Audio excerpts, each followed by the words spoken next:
Juin 2016, les maïs de Mathias Benoît sont sous l'eau. Dans la vallée de l'Aube, on sait qu'il peut y avoir une crue même au printemps, mais les phénomènes s'accentuent et se répètent.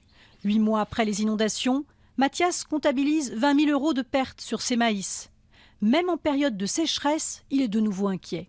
Le fait qu'on n'ait pas eu beaucoup de pluviométrie, on a peur que le climat, entre guillemets, se rattrape et donc on ait des crues printanières comme en 2013, 2015 et 2016. On s'assure ou pas, après c'est des choix d'entreprise en aléas climatiques, mais même là, au bout d'un moment, l'assurance, elle ne servira plus à rien. Quand on est au bout du rouleau, on est au bout du rouleau après. Bruno et Mathias surveillent régulièrement le niveau de remplissage des lacs réservoirs comme le lac d'Orient. Ces lacs, mis en place à partir des années 60, servent à réguler le cours de la Seine en jouant sur le débit de ses affluents, et notamment celui de l'Aube, dont Mathias et Bruno sont tout proches. Ils estiment que leur gestionnaire pompe un peu trop tôt l'eau des rivières pour garantir sa saison estivale. En fait, ce qu'il faudrait, c'est que leur objectif de remplissage fin avril soit plus bas.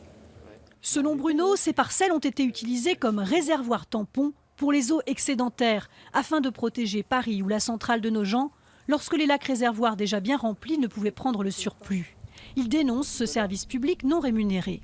Aujourd'hui, le service public est gratuit pour les Parisiens et pour la centrale. Par contre, pour nous, il a un coût énorme. Donc, il semblerait quand même assez cohérent qu'en cas d'inondation, tout le monde participe au financement du stockage de l'eau au travers d'un fonds à mettre en place ou autre chose à inventer. Voilà. Avant toute indemnisation, ces exploitants demandent d'être davantage associés aux décisions qui concernent les lacs ainsi que les voies navigables.